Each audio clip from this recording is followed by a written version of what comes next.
So Connor, what do you think Goofy is? I mean, he's obviously a dog, right? Yeah, he's a dog, right? Yeah, I mean, he's got a hat and he can drive, but he's a dog. Yeah, but they do have another dog in a doghouse, which makes the whole universe kind of weird. But Yeah, there's a pet dog and then there's a person dog.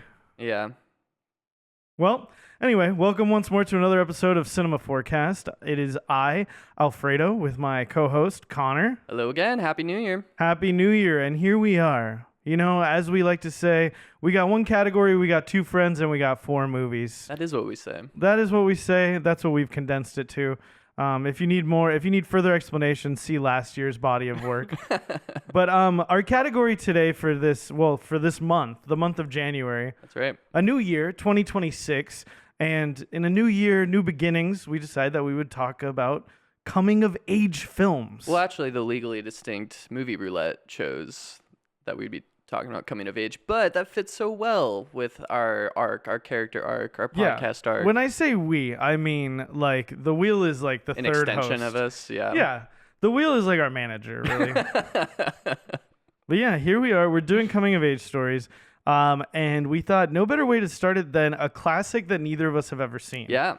The film Stand By Me came out in 1986 based on the Stephen King novella called The Body. Yeah, super interesting. Directed by Rob Reiner, R.I.P. Rest in peace. Yeah, stabbed to so death recently, by his own son. Yeah, and there's some of like conversations around that in this movie, which like added this extra sense of dread for me. Yeah, for sure. I mean, it was quite a ride. It's one of those movies you hear a lot about. Yeah, classic. Usually up top here, we like to talk about the first time we watch one of these. But again, neither of us have ever seen it. So, Have you read much Stephen King? I read Christine and I read the first Dark Tower Oh, yeah, book. yeah. And I mean, I feel like the Dark Tower kind of feels like a little bit different than a lot of his usual stuff because it is like so much actual fantasy. Yeah, I've read a couple of his books. I'm a fan.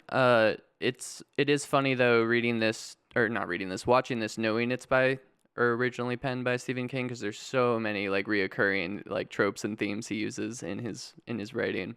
Yeah, he's got those things he likes, and they're like little Easter eggs for anybody who really really likes like his movies or his stories and has become acquainted with him.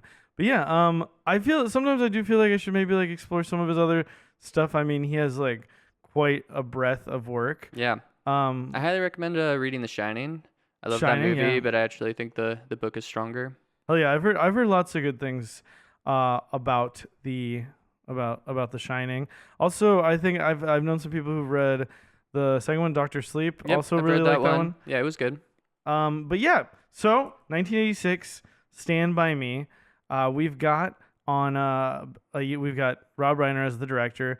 The cinematographer is Thomas Del Ruth. We got the composer Jack Nietzsche. What a fucking last name. Yeah. And then the writers who adapted it for the screenplay are Reynold Gideon and Bruce A. Evans. Gotcha.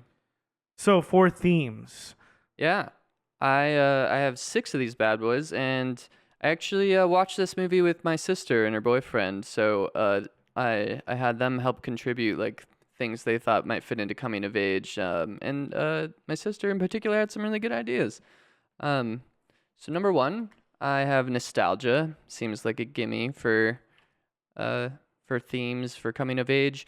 It's interesting because it's not like, how do you describe nostalgia, right? And I feel like what's cool about movies is that it can give you this sense that's kind of beyond words. And I think this movie is like a masterclass at that, right? Tapping into that childhood adventurous spirit and, the loss of innocence, which is actually my number 2, loss of innocence. There's a lot of that in this. Number 3 in this perhaps would lead into loss of innocence. This was my sister's idea, macabre curiosities. I thought that was really interesting because I feel like so many of these coming of age stories is about being drawn into something dangerous or you probably shouldn't be drawn to, and you kind of have to become more of an adult because you're drawn to that thing. Which leads into number 4, metamorphosis. I'm expecting some, big character change. Number 5, peer pressure. A little bit of that here and there. And number 6, struggle of morality.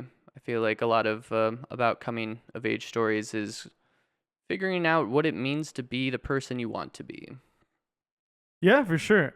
I think all great points. I'll start off with a couple of the ones that I have that you also had. I had nostalgia as well. I mean, it's obviously the author reflecting on his childhood, especially once we have it contextualized. He's reflecting on his childhood like a week or two after the death of like the guy who was his best friend, right? Yeah. And also not just death, but like, accidental murder. I don't know how you want to exactly put it. But I also had loss of innocence as well. And I think like what felt very sort of like salient to me was the fact that like they're going to go see a dead body.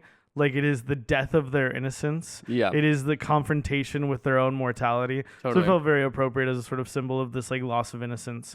The other things I had in here as well are fatalism, which is that they all feel that there's this feeling of like there's this predetermined track that I am set on, Yeah, that's especially good. with Chris and Teddy, and to a certain extent, Gordy as well, and maybe not so much with Vern, because and Vern in many ways is like the most innocent of the characters, really. Yeah. Then the other one I had is trauma. The way we Mhm. process trauma, the way like trauma transforms us. Yeah. And then lastly, friendship, which also lends itself to loyalty as well. Yeah. And I honestly feel like I think that you could like line some of them up with like characters. Like innocence feels like so much it is like Vern, Yeah. like is the embodiment of that. Chris is the embodiment of friendship and loyalty. As far as trauma, it feels like Teddy is the pretty like clear absolutely. like candidate for that. And then for fatalism and kind of fighting against it in a way, like it feels like Gordy is like the big sort of like symbol for that, if not for nostalgia, because he is the like author, like reflecting back on everything. Totally. Love those points. Yeah. Should we just get into it? Yeah, let's get into it. Yeah, we start with the car on the road. We got some good summer music, good score to this, very fitting. It is like a variation of Stand By Me. Right. Like that That's the right. melody is. That's right.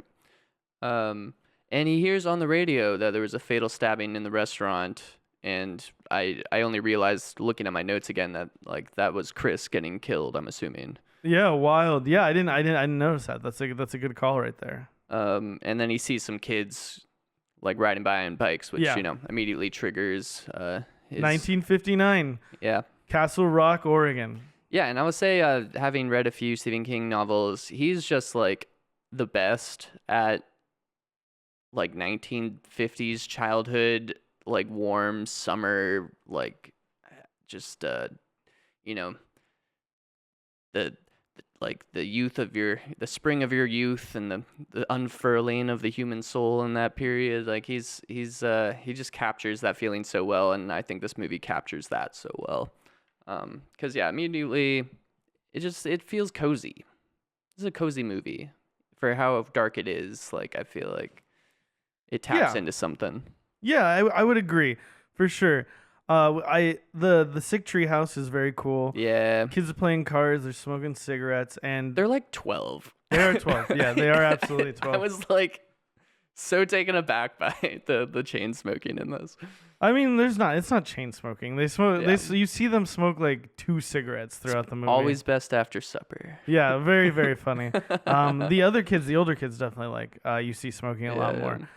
more. We get the little voiceover introduction of each one of the characters.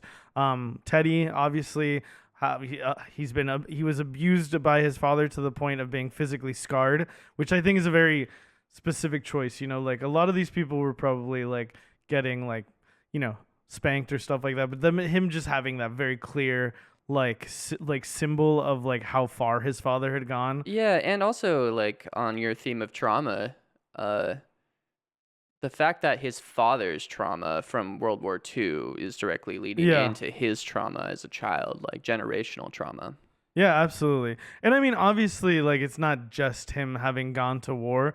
There have to be, I think, some deeper, more disturbing underlying things that if that's the like what you're gonna do to your child. Because I think there were a lot of men who saw what he saw and didn't go back home and like burn their child's ear. Yeah, I mean, it's just, depends on the severity of the trauma and their coping mechanisms and I mean, I imagine what he went through in World War II is what triggered this darkness. Like, Yeah, I'm just saying I think he's probably more fucked up than just like having been a war veteran.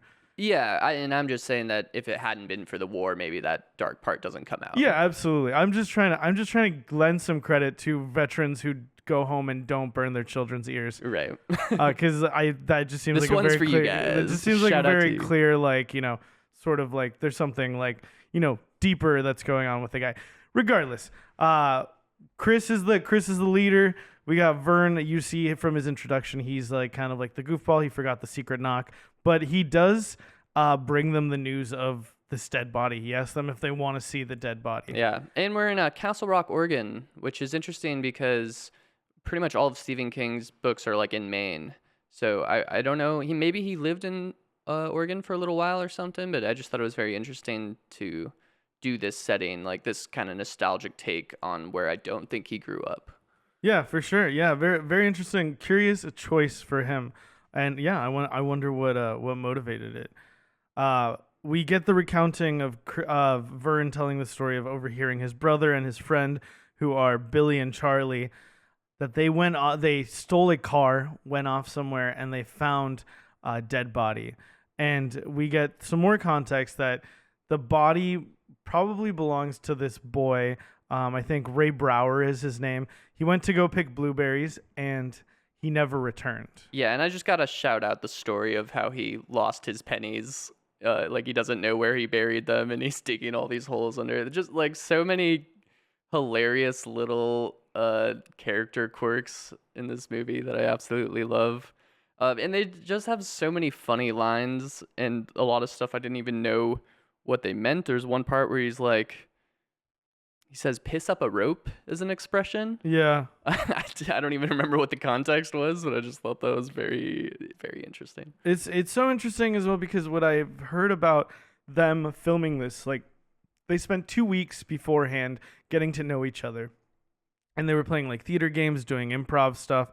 And apparently like River Phoenix was also very serious about acting. He was so good in this, man. I didn't realize it was him until afterwards. Yeah. What's super interesting about that as well is that like him and Jerry O'Connell, River Phoenix Jerry O'Connell are the ones who like were passionate about acting as kids and wanted to act. Whereas Will Wheaton and Corey Feldman both like never really wanted to act. Corey Feldman was forced into it like at the age of 3, like he had no power over that.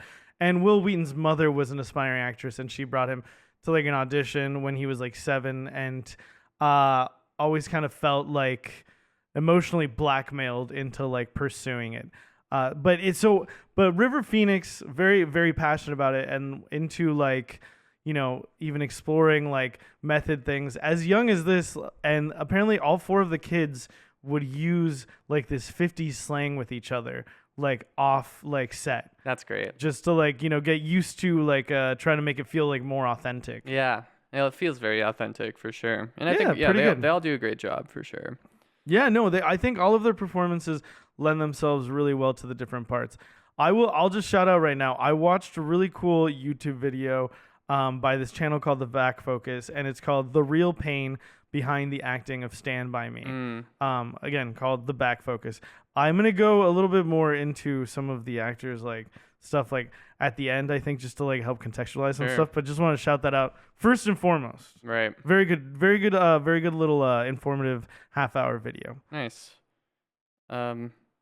Yeah, well, they found Ray Brower's body. Well, they think that's who they figure it probably is. Yeah, and it's down the train tracks.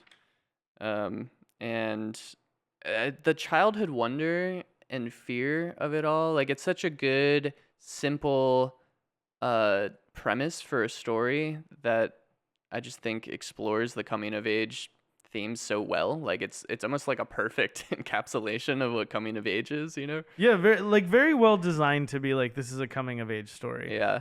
I also like how in this scene we see Gordy like because we know sort of like the role that they each fill, right? Yeah. Like Vern keeps everything light. Teddy is kind of like a Wild card. Yeah, exactly. That's unpredictable. A good way to put it. A little scary at times. A daredevil, daredevil, and yeah. then Then Chris is the leader, but Gordy's the brains, right? Because they're Yeah. like, all right, what's the plan? Because they're thinking like if they find the body, they can make it into the newspaper and even like TV. Probably Like they'll pin be, probably pin a medal on you, Vern. yeah, they'll be heroes. Very interesting. And I love the sleepover like cover story. Like Yeah, no, he comes up with the whole plan. I Yeah, definitely did shit like this when I was a kid, and I love it. Yeah, just like, okay, Gordy, you go to Vern's, and Vern's goes to Chris, and blah blah blah. Yeah. and this is what through the line that he says, he's like something about like I wanted to share their enthusiasm, but that summer I had become the invisible boy, and we find out that his older brother, who was the golden child quarterback of the high school football team, died in a Jeep accident. Yeah. This is also big Stephen King trope, just like the dead sibling and dealing with your parents' trauma as a child who has to, like, starts that way, losing your brother and feeling like you're kind of a shadow in your own house. And this is a clear symbol, a clear again calling to the theme of trauma here, right? This Yeah. is the source of sorry, I blanked on his name, on Gordy's trauma. Yeah, he says he had become invisible at home. Yeah, And yeah, you just see how distant his parents are. Another trope, a lot of asshole dads in Stephen Yeah. King books. yeah. A lot of trauma around yeah, dads. Yeah, lots of asshole dads. Yeah.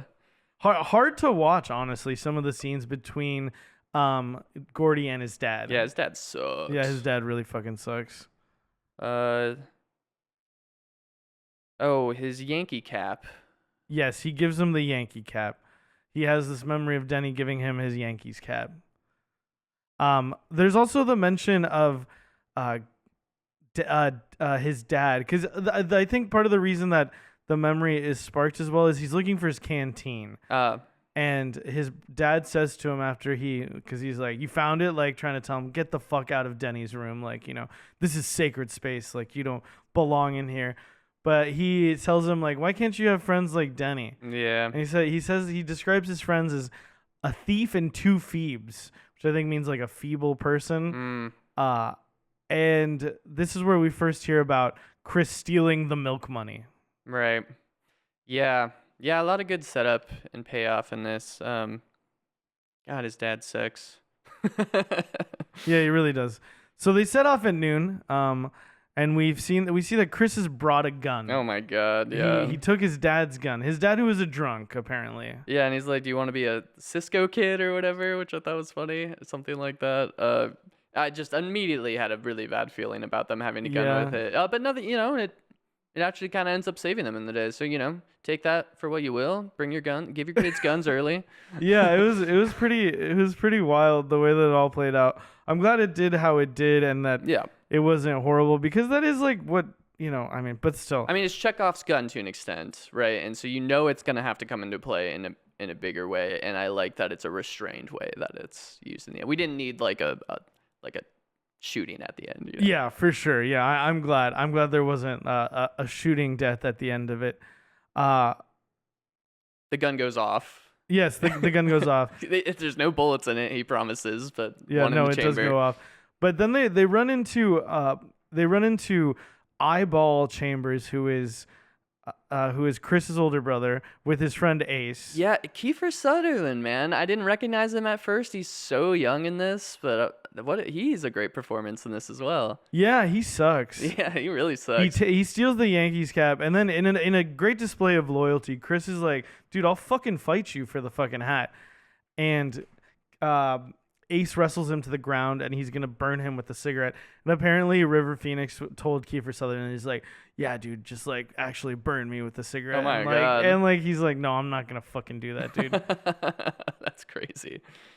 Yeah. One thing I noted was Gordy never gets his cat back, and to me, it represented ultimately towards the end of the film this acceptance of the loss of his brother, but not just of that. It's like his innocence that he'll never get back as well. Yeah, that's interesting, because I noticed that with the comb in Vern. Like, Yeah. I was like joking because I was watching it with my sister, right? And I was like, oh, loss of innocence when he loses the comb. But then I actually was like, well, actually, kind of, right? Like, he goes on this adventure with this one cute little thing from, that he loves as a child. And so, yeah, I wonder if everyone loses something in this. That'd be interesting.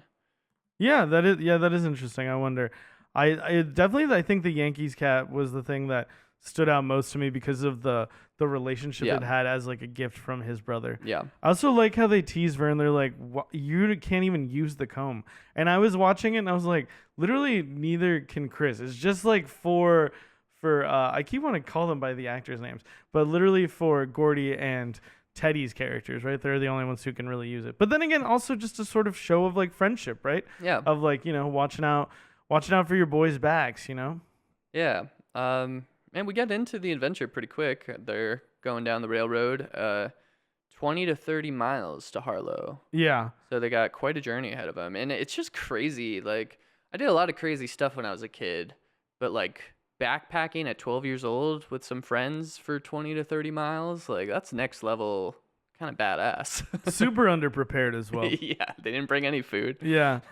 I also like that Vern says that they should hitchhike at one point. And they're Yeah. like, no, that's dumb. Doing this ourselves, yeah. But I also thought it's interesting how just in like the sort of like as we like cut into the scene, they're talking about the gun. They're like, what do we need a gun for? And like maybe we'll run into a bear or something. Yeah. And Well, the movie gets a lot of tension out of them just like constantly holding it and playing. Like I feel like they know you as the audience are like, oh god, what's gonna happen with that fucking gun? I like the scene where they all like stand guard, like holding it, Yeah. and you see like Taking turns, the yeah. way they each like handle the responsibility of like the like gun. Well, in each one, I'm like, well, actually, mainly just Vern and Teddy. I'm like, oh, well, Teddy definitely shouldn't be having this gun. Oh, well, Vern definitely shouldn't be having this gun. Well, Vern, you feel like it's gonna go off on accident just because he's Exactly. like so nervous. Yeah. Teddy, you feel like, is he gonna shoot himself? Is he gonna Just a like madman, yeah. shoot something randomly? Yeah, on it. Yeah, so, and again, just having the context in mind about like the different people's lives is like Yeah. it's so fucking tragic. Yeah, like, it is. It really is. There are moments in this movie that echo their lives so tragically. Yeah. Yeah, I mean, they all have really good emotional beats. Vern is more comic relief. I don't know if he really has much of an arc. Yeah, yeah. And I'll just spoiler alert. I mean, like Jerry O'Connell is probably the most normal out of Yeah. all of the four actors, the one who had the most normal life. Oh, interesting. Like, had probably like the most normal sort of family life as well. I think he just like a high energy, like fun dude and I think it reflected in his character. I'm sure, of course, his probably has his own share of tragedies and everything, but I think for the most part, like just from what we've seen in like the public facing sector, like Yeah. Jerry O'Connell, Yeah, I mean, Corey Shout out- Feldman and River Phoenix are like, famously tragic stories. yeah. I mean, Will Wheaton as well. I think maybe not as well known, but also kind of he's like an author. He has like an autobiography and stuff. New York Times best-selling Oh, author, wow. actually. Will Wheaton. Good on you. Yeah, That's funny that, playing a writer. playing a writer, which again, trope of like if like 75% of Stephen King's novels, the main character is an author. That's funny. Yeah, of course it works. There's this song introduced that they'll sing a few times. I love this. I meant to look up what this is. Did you know what it is? No, it's a guy named Paladin. I assume Mm. Paladin was like a TV show of some sort in like the 1950s. Oh, so like an intro. Have Gun song? Will Travel is the name of the show. Yeah. And it is and he is and the character's name is Paladin. I love how this song kind of acts as like like when their flag of youth is the highest, right? Like it keeps kind of trying to butt its head throughout the movies, and sometimes to lesser effect as they're dealing with like real kind of adult type stuff, and then when they're being playful again, it comes back around. Yeah, it's great. It's good stuff. And great wide shot of them like walking down the railroad tracks and singing it. It just feels like a really like welcome into this adventure. Yeah, the cinematography throughout the film is well done, I think. One of those things where it is like just executed to a great degree and like not it's almost like you don't notice it. Just feels very natural way to like look at everything that's happening in the story. But definitely love all of the wides of like nature throughout this because they really were filming in Oregon and it like really is showcasing the natural beauty of the gorgeous. Pacific Northwest. Yeah, it's gorgeous. We get Teddy dodging the train scene. Very intense. Yeah, I do want to point out before that they do decide they have to get They have to get Food. more water. Yeah. So they have to go to a safe that's in the junkyard where they're going to run into Chopper. Right. And then, yeah, they're going to get more food. They collect money. And what I love about this is, again, it's a show of sort of like loyalty, of like friendship. Like, sure, Vern only brought 7 cents. And Jordy definitely, I He think, hasn't contributed found the his most. pennies Yeah. yet. Contributes the most. But they still, like, you know, like share in like the spoils. They all share what they have.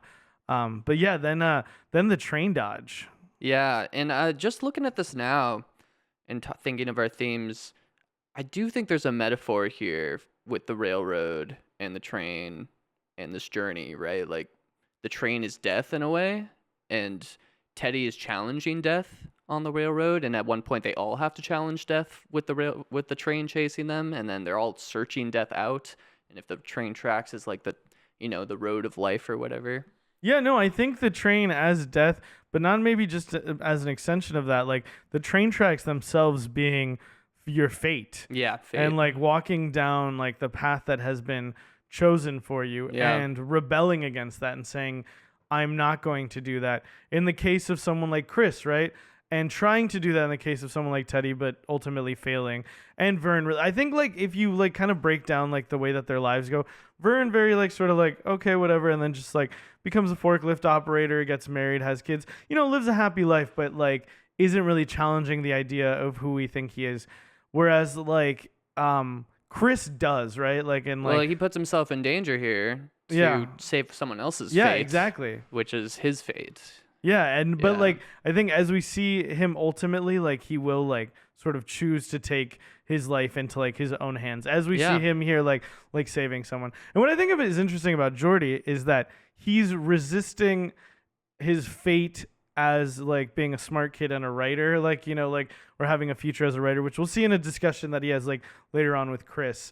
And so I think it's interesting that there's the two messages of like resisting the path, but really you should be like leaning into it, or rebelling against what everyone else tells you like your life should be like. But yeah, a train track, I hadn't really thought about it until you mentioned it. It's like perfect. Yeah, I just fucking put it metaphor for together, reading over the scene again now and thinking of the context of it later as well, you know? Yeah, well done. It's good stuff.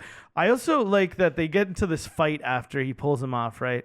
And then at the end, you know, Chris is like, skin it, Yeah, which I is love like their way of like saying like, you know, I don't like, they do this weird handshake thing. Very cute little handshake. And they put it behind them. One of the real life things that makes watching this so much harder and heavier is that by the time he was 12, which he is in this movie, Corey Feldman had like tried to like he swallowed an entire bottle of like aspirin. Like he tried to kill himself Jesus. like before filming this movie.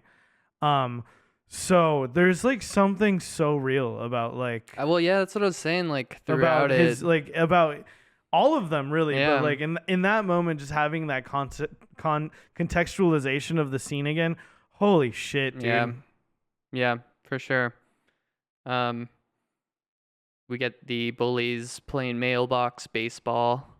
Yeah, I didn't realize that there were rules to it. They were like, you know, like he's at one point he says that it's a Like the third foul inning ball. or whatever. You know, yeah, it's ridiculous. They're all just like drinking beers and smoking cigarettes. Too. I do love that they're drinking Rainiers though. Yeah, I noticed that too. Yeah, cause old brewery, right? Like what, 1903 or something? Yeah, I don't know. It just meant to me like that's sick because they're like in the Pacific Northwest. They're obviously actually filming in the Pacific Northwest. Right. Very cool. Yeah, absolutely. Shout out Rainier. Good shit beer. Good light beer. Good college beer. So they get to the no trespassing fence. And we get the story of the dog Chopper, and I did want to mention though that when they're playing the like mailbox baseball, the motivation of that like through the story is that Charlie wants to tell Ace and about the body, but Billy like stops him. right. Yeah, and that's because it's related to them stealing the car, or do they want to claim the reward later? I was a little confused on exactly. Well, Charlie wants to tell Ace because he's like, oh, you know. Well, I know they want to, but like in found a terms body, of keeping you know? it secret. Why does Billy want to keep it secret? Billy wants to keep it secret because they stole a car, I think, and maybe because he's like nervous because he is like dude, like, They'll blame me because I'm a lit- town hooligan. yeah, I don't know. I think he's just like, I think it's just like, dude, there was a dead body. We found it. Like, let's just pretend like we never saw it. Like, that way we can avoid getting in trouble for the car, for the Yeah. dead body, whatever. Just kind of like it's bad juju. Just want to stay away from it. But the reason they come back for it is to try to get a reward. The reason they come back for it is because they both ultimately, despite Billy like being reticent about being like grouped in with it, they like want to tell, right? They're like, oh man, I Right. saw a dead body, and like they're like kids. They're like, who So they knows, just want to like- go see it. Well, I think then they end up telling their friends. They all like end up telling each other, and Eyeball and fucking Ace know, and they're like, well, yeah, let's go get the body. We'll pretend like we were fishing, and we'll say we found it, and then like there'll be a reward, or we'll be like considered heroes, like kind of similar to like what Yeah. the kids are thinking. I'm Yeah, thinking. yeah. I love a lot of the narration over the movie is great. He's talking about the dread cry of the dog Chopper. Chopper, sick balls. And good race across the junkyard. I mean, Chris is just such a sweetie, right? Like, I mean, he still beats him in the race, but the way he's kind of running behind him. And I thought it looked like it was very well physically acted, where it looked like Gordy's like giving it his all on the run, and Chris is very clearly just kind of Yeah. like jogging behind him before It he sprints in absolutely front of does. him. Yeah, it really does. I thought it was well done. You also hear the side where Chris and Gordy, one of them says how like Teddy won't live to see 20, Right. which he does live to see 20. Well, Yeah. we find out later on, but troubled Troubled life, but getting by. Yeah, really fucking sad, dude. That was, dude. I kind of hate this shit, dude. Like, I kind of hate stuff about like certain things about kids. Like, I just. Like I say, I hate it. It's not like I actually hate it. It's just like It hurts, yeah. Yeah, Because it's so real. it just and it just like I think really puts me in like a little bit of an existential spin a little bit sometimes. Yeah, I hear that. Where I'm just like thinking like, fuck, I mean, we've had friends throughout our life that have come and go. yeah, absolutely. And some have gone down these troubled routes and ended Yeah. up dead. And Yeah, absolutely. I mean, I am of an age where like the opiate crisis was like in full swing by the time I was in high school. So like I know lots of people who got addicted to heroin, and some of those people are like they're much better now. Some of those people have died, and some of those people are living in like active addiction.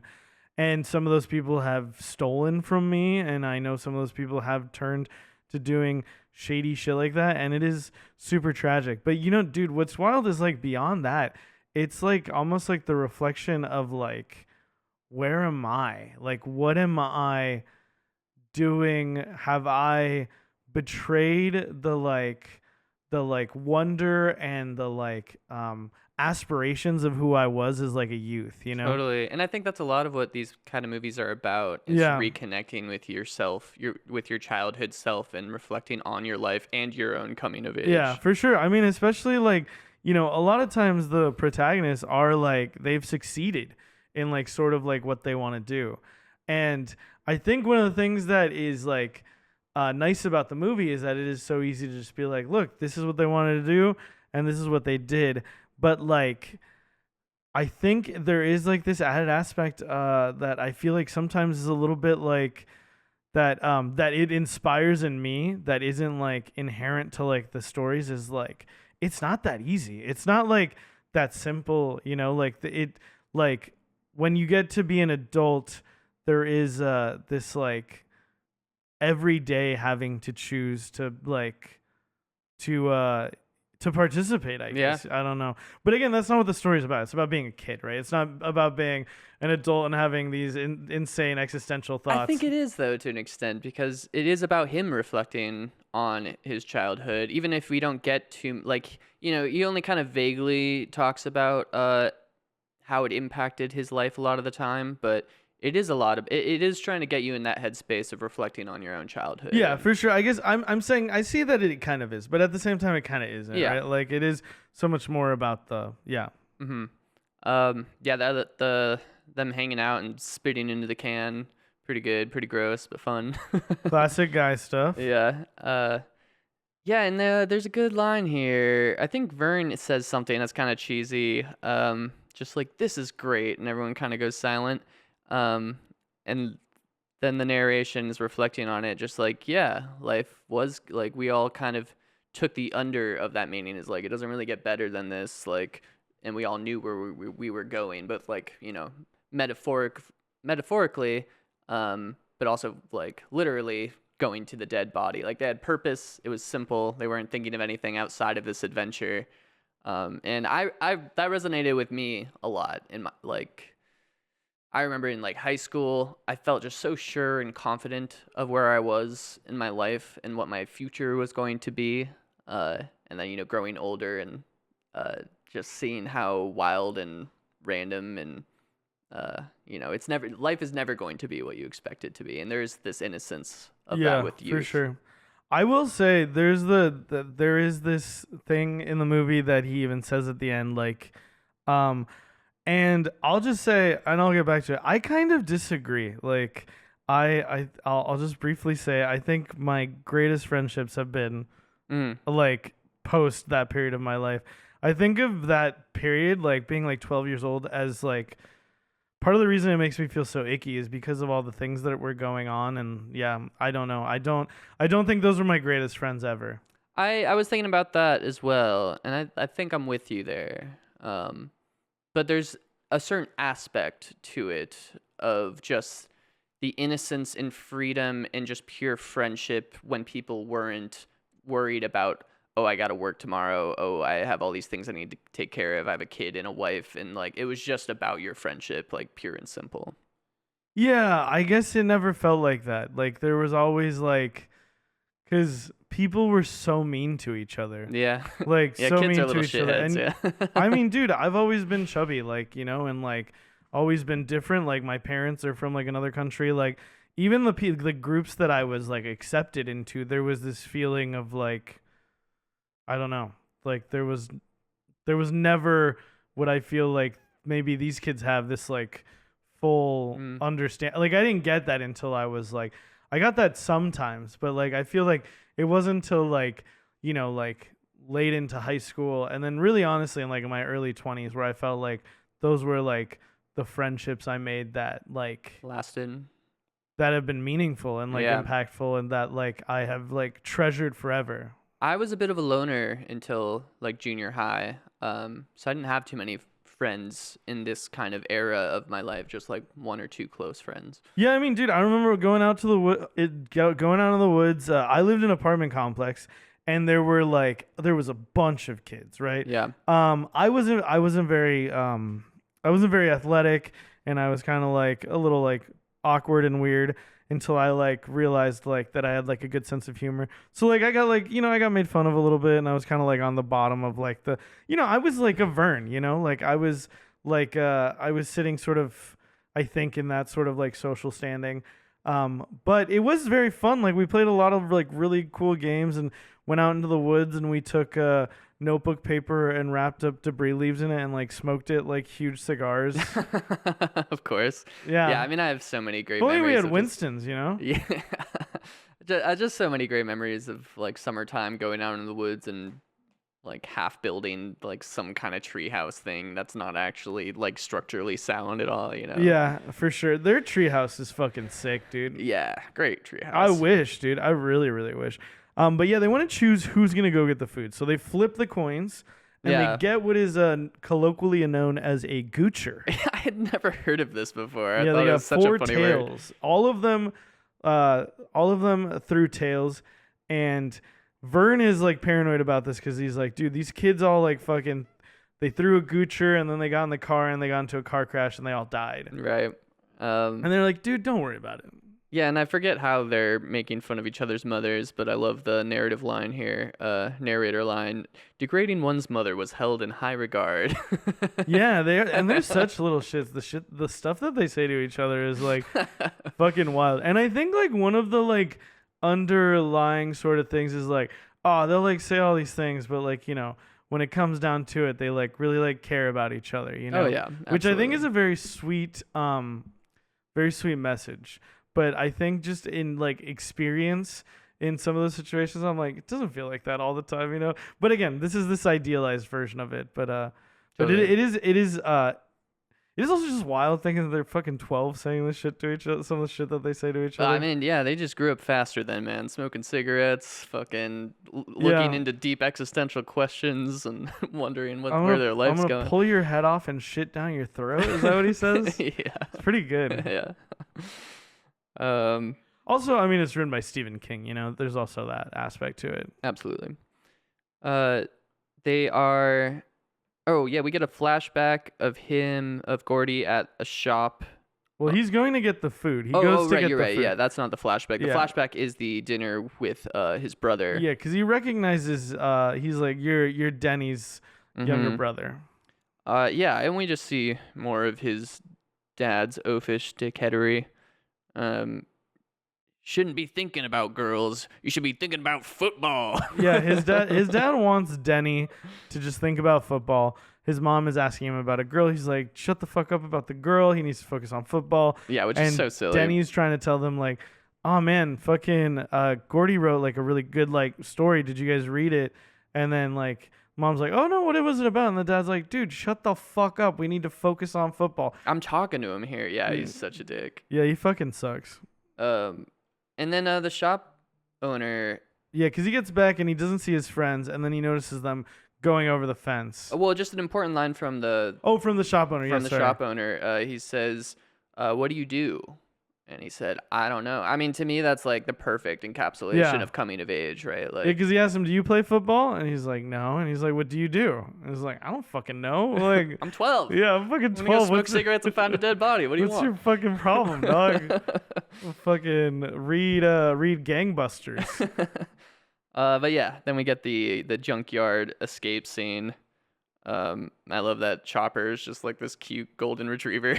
Yeah, and he does, and Milo does say Chopper, sick 'em, but I love how in the VO he says, "I heard sick balls," Yeah. because they talks about that in like the voiceover that they had heard tell that Chopper was this fearsome dog, Yeah. and that he had been trained to sick people's balls. The dread cry. The dread cry, yeah. Yeah, and they're on the other side of the fence from what was the junkyard owner's name? Milo Pressman. This guy's a piece of work. Yeah, he is. I mean, they're giving him shit and being, shitty little kids to him, but like going after his like mocking him in like a schoolyard bully way that his dad lost his mind and burned him, like, Jesus, bro. Yeah, it's fucked up. But yeah, Teddy does like go off, and I thought that you would be more on Milo's side because Teddy's teasing his dog. That's his fair. Sweet little dog. He had it coming, yeah. I do like it. I think that is where the venom came from. Like, don't you tease my dog. No, it is. It is like, it's the motivation. He's like, don't tease my dog like that. Like, he's really upset about it. But yeah, and I guess that's when we first really get when we learn that that's where his dad is. My right? father stormed the beach of Normandy. Yeah. And I find his relationship with his father like so layered and fascinating. Like, what a crazy interesting character, because like he admires and loves and respects his father so much, but there is like disgust for him at the same time, and he physically deformed his body, and like there's so much trauma there, but like so wrapped up into this hero as well. So I feel like Teddy is like dual nature, like a storm that's struggling with itself, Yeah.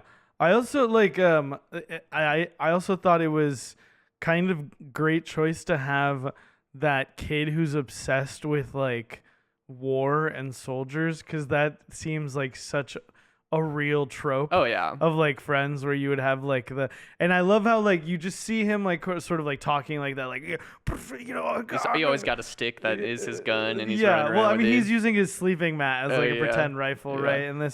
And then like that you then get the context. Oh, his father was a World War II veteran, right? And then sort of seeing how that plays into like the way that he looks at his father. Yeah. There's this sense where I feel like he both loves and hates his father, and he both loves and hates himself, kind of like Gollum. Yeah, absolutely, absolutely. And he's very, very upset.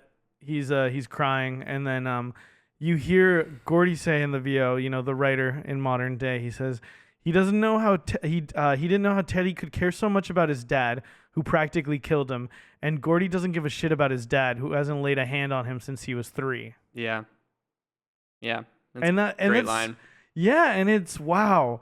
Like it really shows, I think, a real emotional intelligence and speaks to the different ways that people deal with their different forms of trauma. Like Yeah. Teddy idealizes his father who was physically abusive to him, and like again, like Gordy's saying, he could care less about his fucking dad, Absolutely.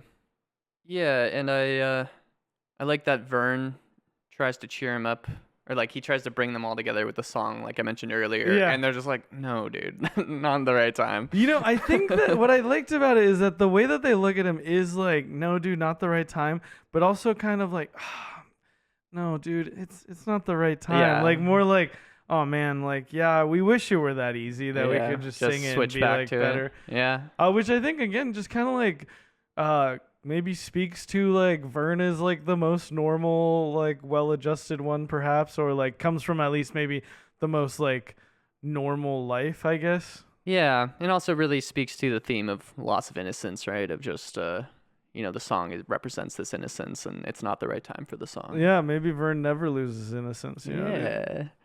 Yeah, he's still singing that song to this day on that forklift.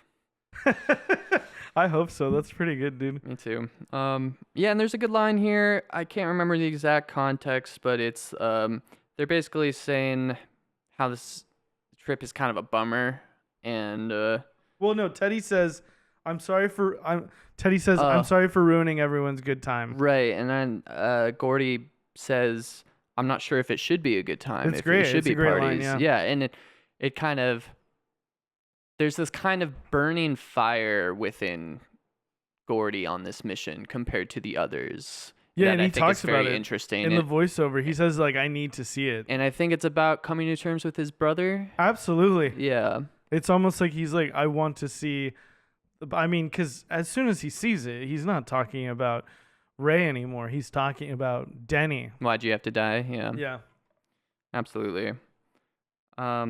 Oh yeah, and then we cut to the bullies, and one of them's getting a razor blade tattoo. Oh my god. Yeah, they're like, that's so brutal. This is called scarification in the body modification community. Ugh. But yeah, and we see like 2 of them are getting the Cobras thing Right. carved into their arm. Yeah, and they hear on the radio that they're still looking for the kid. Yeah, and then we hear Charlie kind of like hinting that he saw the body, and Billy is like, shut the fuck up. Yeah. And then on the radio, Lollipop comes on, and this is a great little cut. Yeah. To then we have Teddy and Vern dancing to Lollipop, and it's fucking adorable, It's dude. cute. Yeah, good song selection throughout. And I love their chemistry as well. Yeah. The 4 kids we've mentioned it before, but they're just so good together. Yeah, there's definitely this voyeuristic charm of this, of just like being one of the gang, being a kid again, Yeah, walking in the woods. We get that line about cigs tasting the best after supper. Well, they also mention the whole thing where Gordy's like, am I weird? And Chris is like, Oh, yeah. And then he's like, no, really, am I weird? And he's like, yeah, but like everybody's weird, which I love. And then contextualizing everything with like, this is their last sort of summer before junior high. And in junior high, Chris and Vern and Teddy are going to take all the shop classes, whereas Gordy is smart, so he's going to take like the college level courses or whatever. Right. And this is the part where we see Gordy sort of like resisting that. He's like, well, no, I'm going to be with like you guys. And Chris is basically like, bro, you cannot sacrifice your future for your friends. Like you can't let us drag you down. Chris is so mature and like just this, this, what do they call it? Wiser than their age, I guess, like old soul. Wise beyond his years. Yeah. He, the way that Gordy says to him, oh, well, thanks, Dad, which apparently, again, I was watching this video and Will Wheaton, all these years later, like regrets the way he like hit that line, and he felt like he wished he could have like made it like more real. Like he says he could see himself acting, And I'm just watching and I'm like, this is such a good performance Yeah. from a kid of this like age. But Chris's response here. yeah, he's like, dude, I'll be like, yeah, fuck, I'll I be wish I your was your dad, is what yeah. he says. I'm like, hell yeah, Chris. It's like such a sweet thing to say. And he's like, you know, like, basically just telling him like, dude, you have to like fulfill your potential. You have to go for it. Like you have a chance to be so much more than you think, you know, and don't let the way that your parents treat you like hold you back. Absolutely. Which is funny because he should be saying that in like a mirror, you know, Yeah. because he feels so bound by his family's reputation. Yeah. And I think that's also very true to life. So often we give advice that we could use ourselves. Yeah, yes, that's so true. This scene is, I think, probably one of the most iconic scenes of the movie. The bridge. They don't know when the next train is coming. Definitely the most tense scene in the movie. Yeah, I think this is just the one when I hear people like sort of talk about it or like mention it. This is like a big one for them. And they don't know when the next train is coming, and then we see like Vern is crawling. He loses the comb. And if the railroad tracks is a metaphor for life, Vern's caution here is also like very beautifully metaphoric. yeah, right? absolutely, yeah. I mean, he really is just, just inching by, inching by. by. Not in a rush. But then the train does start coming, and I of like course, that he like uses the railroad. There's a lot of good moments of Gordy being smart. yeah, like touching the rail to and see if he can feel the rumble. Yeah. the vibrations. Yeah. Yeah, very smart. He does it before they start going, and then he looks behind him and sees like some steam, and then he touches it again, and he realizes like, oh no, it's coming. And the way that of the shot of him screaming train, really yeah, cool. just a great long sequence. Like I know they're gonna be fine, just based on what I know of this, like the vibe of what Yeah. this movie is. But it's still so well done and so intense that you can't help but like put yourself into that situation. Yeah, I also like I love that it's set up as well with them talking about maybe walking around Yeah, it I was thinking about that as well. and how much longer it's going to take, and then Teddy ultimately being like, I'm not walking around, I'm going, and then them all like following suit because their friend is like, I'm not going that way, I'm going this way. So they're like, okay, we got to stick together, right? And then the fucking train actually does end up fucking coming. But the way that Teddy and Chris just like run and make it so quickly, and then Vern is lagging behind so Vern much. would have died. But like Gordy saved Gordy, Vern's like life. yeah, Gordy stays behind essentially, like running slower than he can to like stay with Vern. And the way the train is just like right behind them by the end. And then you can see the conductor there, like the like guy in like the fucking front of the train too, just like kind of like hanging off. I was like, what the fuck is that guy thinking, you know? Yeah, what do you do? Nothing you can do. Yeah. But yeah, he knocks him off the track, and for a second you're like, oh my god, did they go all the way in the fucking water? But they Yeah. just like sort of There's landed a off to the 100-foot side. drop they mentioned into the water. Yeah. That's enough to like break your bones, I think, right? Like the water friction from that high. Like that could kill you, The right? surface tension? Yeah, surface tension. I don't know. I'm not a physicist. Ask Gordy, dude. He probably knows. Because that from a certain height, hitting the water is just like hitting concrete. I'm not sure what that height is though. Then they're cooking the burgers on the sticks. Oh, is that what it was? It was just like a lump of something. I'm like, I think that's meat, but I Well, yeah, missed it. he sells him like the meat, the story, and I remember him like getting the raw meat, and I'm like, that's wild. That Just he's carrying like, around raw meat with you. yeah, but I Yeah. mean, like, whatever. It's the 50s. Well, the end of the 50s, But, I mean, 1959. Good on these kids though, man. Fucking starting a fire by themselves and feeding and cooking for themselves in the woods. I just don't see my 12-year-old friends being able to. They didn't have to pull this off. PlayStations and Game Boys, dude. Yeah, all they had was the woods. Yeah, they probably love. I mean, they had books as well. Yeah, And their sick treehouse. yeah, they're sick treehouse. Cigarettes. Lots of cigarettes. Yeah, cigarettes are so cool. But we see Vern drop his burger, Yeah. and they're all sort of laughing at him, and then picks it back up. Yeah, and they'll have a nice smoke after their meal, like they Yeah. said. Always best after dinner. Teddy, I cherish these moments. Teddy says, "I cherish these moments," and they all and they all laugh at him. And he's like, "What?" It's very cute. It is very cute. Oh yeah, and then they want the story from Gordy. This is such a wild turn in this movie. Just like Feels so Stephen King. yes. I love Stephen King. And this isn't even necessarily a critique because it works for him, but like a lot of meandering and like I would say a lot of my favorite stuff is still pretty bloated with just like side tangents of stuff that you probably could cut, but does add to the story. So it's like, okay. Yeah, it is such an interesting story, and it definitely leaves you scratching your head, like wondering what is the point? What is this supposed to say to me about the story, right? What Right. commentary is this on the themes? Yeah, which is a good question. I don't know.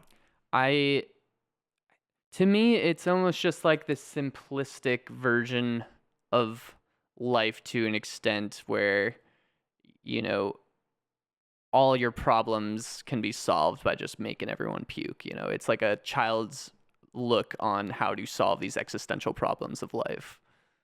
Yeah, perhaps, yes. Reducing everyone to like a state of like infancy in a way, like reverting everyone to their basest like functions that that all unite us despite all of this like years of bullshit that have like formed us into these like closed off creatures. Yeah, it is a very random scene, but very funny, and I liked it. Lardass also feels very Stephen King. Yeah.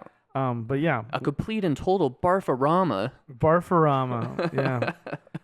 I love how they all cheer at the end of the story. But then Teddy's like, and then what happened? Yeah. And he's like, dude, that's the fucking end. And he says, no, he should like go home and shoot his father and join the Texas Rangers. Yeah, I'm like, what? So telling, right? Yeah. So telling. And then I like the different questions as well that they have are so telling because Vern is like, I liked it, but I just want to know if he had to pay to be in the contest, and he's like, no, he didn't have to pay to be in the contest. No, he's like, yes, he did. Or no, you're right. He says no. Yeah. And then Vern is like, oh yeah, I loved it. Yeah, that's so weird. Yeah.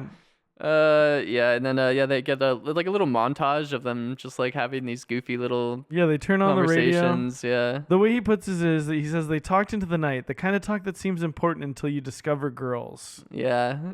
Yeah, what's goofy? Pez is the best food, but really what the hell is goofy? Yeah. There's a couple others too, I don't recall. That they hear the wolves or coyotes, yeah. or ghosts. I also like the line that he says in the voiceover, which is, none of us mentioned Ray Brower, but we were all thinking of him. Yeah.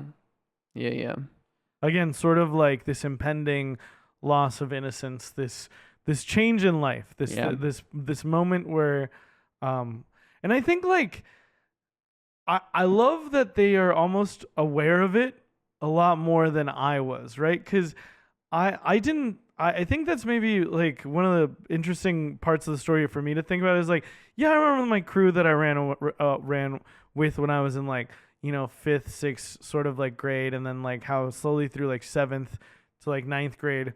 And that was like maybe even like a couple different crews, right? And like how they all sort of like change, and you know, the people who I was hanging out with in like 7th, who I was hanging out with by the end of junior high were definitely not the same people. Just like the way your social group sort of like change. Absolutely. As you sort of start to get to know yourself better, you know?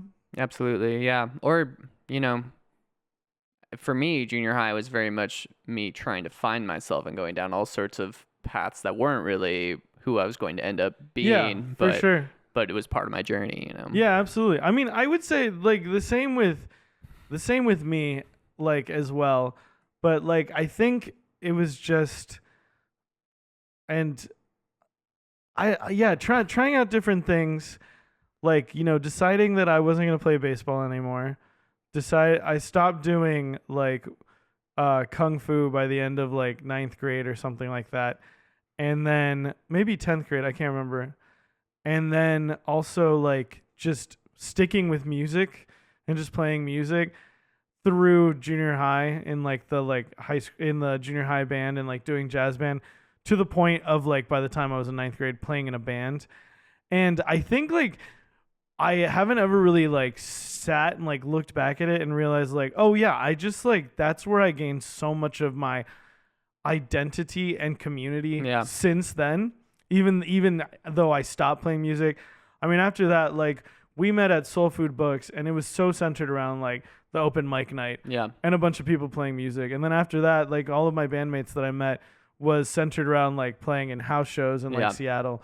And like now so many of my friends are like, people that I met like through music. But like, when you're fucking like 12, like it's like who lives nearby and who has magic cards, right? Yeah. Like, or like, who has a PlayStation like on my block. Absolutely. It was so much boiled down to so much like simpler things. It's just like Proximity being a big part of it. Yeah. who also has Star Wars action figures, right? Like stuff like that. Or Well, there's like 5 kids my age in my neighborhood. yeah, not even like who has Star Wars action figures, like who wants to play with my Star Wars action figures. Exactly. Yeah. But yeah, it's That is funny though, because I started playing guitar in 7th grade of middle school, and that absolutely defined like my adolescence from that point forward. So we share that in common. yeah, for sure. I think it was also like it's easy to just be like it was music, but I think it was like I've always been like a person inclined towards art, but because of I don't know, a lot of things. Not really like my parents have always been very supportive, but like, my mom was a math teacher, my dad had a PhD in linguistics. I was like, I'm going to be like an academic. I'm going to study like I wanted to be a physicist when like up until like senior year of high school. Yeah. That's what I'm going to do. I'm going to get a PhD. I'm going to like follow this track. And I think me playing music was always this like almost like umbilical to like my artistic self. And like through life, like really my 20s was all about like shedding the pretense of like being like, going and getting a PhD and accepting like that's not what I want. Like I want to be an artist and I want to live as a creative. And like now I'm in my 30s and it's like, all right, like how am I going to balance that with everything else, Now it's like I will, if I have the energy, seek out to be artistic. Yeah, for sure. Had a really good band practice last night. Hell yeah. We got here. I'll play a little unreleased Laminate. No, I'm just joking. But it's very interesting to just reflect on how your priorities change. Absolutely. And how you become who you are, right? Absolutely. I mean, yeah, junior high for me was like by far the biggest storm of my life in terms of like metamorphosis and transformation. Oh man, I hated junior high so much. I had great times and I had terrible times. Yeah, I hated it. I don't know. It just felt so icky. Yeah, I think that's when kids are the worst, is junior high. It really did feel like the that. Change from innocence into becoming an adult is a dark turn. yeah, and it's weird. Like also like you start to like get like horny and stuff. Oh, exactly. And, like, that's part of the darkness. Yeah, it's like so weird and like and like aggressive to other people because that's part of your courting and like trying to be the tough guy or like trying to be the hero in the movies you see or whatever. Yeah, and also just like, I mean, I got like no attention from like girls. Like I think that like why. Like basically like 6th, 7th, 8th grade, like, nothing like that. And then in 9th grade, like there was like a girl that like liked me. And it definitely feels like such a moment that like marked like, all right, now I feel like a real sort of like adolescent, like not, but like a teen, moving, but regardless, wow, life. Crazy stuff, comes man. comes at you fast. Yeah, it does. But anyway, they each hold guard. Yeah, they hear the coyotes, so they're each gonna. And Teddy says he thinks it's a ghost. He wants to go see Ray Brower's ghost. Yeah, fucked up, dude. Yeah, this kid's wild. He's very wild. That's also, I think that's such a tragic part of it too. It's just like I remember knowing kids who you're just like, this kid's a fuck up. This kid is not gonna go far in life, and then they don't, and it's really tragic how like again, it feels like these paths have been laid before us, like have been set. And we're just like going down that railroad track, going down that old dusty, going through the friggin' motions. Yeah, totally. Yeah, very sad. Gordy has a dream about his brother's funeral, and kind of the core of his deep insecurity, where his father in his dream tells you it should have been you, Gordon. Yeah, it's fucked up. Yeah. And we mentioned it earlier, but the other stands, you have Teddy narrating to himself, doing this whole sort of like military thing, calling himself Corporal Teddy Duchamp, and then Vern super jumpy and scared. And the dream sequences during Chris's, and you see he's just very like sort of like attentive, but sort of unsure. Like his body position, like he's the only one who's actually like sitting while he's doing it. He's the only one I feel comfortable having the gun because his finger's not on the trigger. Yeah. And then he goes and stokes the fire, and and that's when you see like Gordy sort of like stirring, and then he wakes up from the dream. Yeah. And Chris goes back to guard, and Gordy joins him, and he tells him like that he could maybe take the college courses with him. And Chris is like, nah, fuck that. Like, everybody knows like what my family's like. And then he tells the story about the milk money, about how everyone just assumed he had taken it. And he was like, well, you did take it, right? And he says he did. But then he took it back to old lady Simons. Yeah. But it never made its way back. And then all of a sudden she had like a new suit. Yeah, which is so fucked. I think another theme in Stephen King, not just shitty parents or like specifically shitty dads a lot of the time. Shitty adults. Just shitty adults, yeah, that are like leave these scars on your childhood is a pretty common theme. Yeah, it really feels like she kind of, but he feels so betrayed by her. And like the way that he breaks down and he says like, I just like, I didn't think that a teacher, like he like really believed that like these people like are here like to be our advocates, right? And it was really beautiful like performance. This is there's a story about this performance where the first time he does it, Rob Reiner takes him aside and he says, "Look, River, I think you can do better." Like, and he like kind of like tells him like and talks to him about like sense memory, and it's like, do you remember a time where you felt like betrayed by an adult? Like, you don't have to tell me, but like just think on that. And then they went back and then they got that like take. Wow. Yeah, it's really good. Great performance.